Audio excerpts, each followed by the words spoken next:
Hey guys, welcome back to our YouTube channel. In this video, I'll show you how to organize tasks with mobile project management applications. So quickly, for this case, we shall use Trello or Trello. Okay. So for those who don't have Trello, go ahead and open up your Play Store and then come to the search bar here. Then search for Trello. So for those who don't know Trello, Trello can help you manage your projects. So quickly, I already have it. I just come and then open it, and then quickly I'll start up a new project. For example, I'll tap on create a new board, and then I'll give my project a name.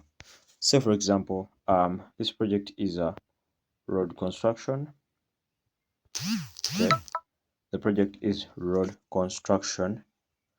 When I tap on road construction over here, I'll just create this board. And then once I create the board over here, I can then add a list. In this list, I'll have John as one of my employees, and then I'll give John an assignment.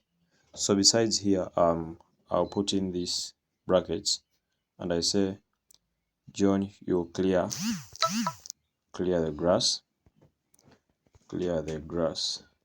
So this means this is John's assignment.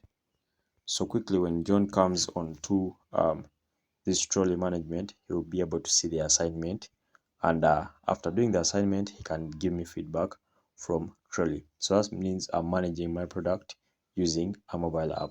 Simply, that's it. Thanks for watching, guys. We shall meet once again.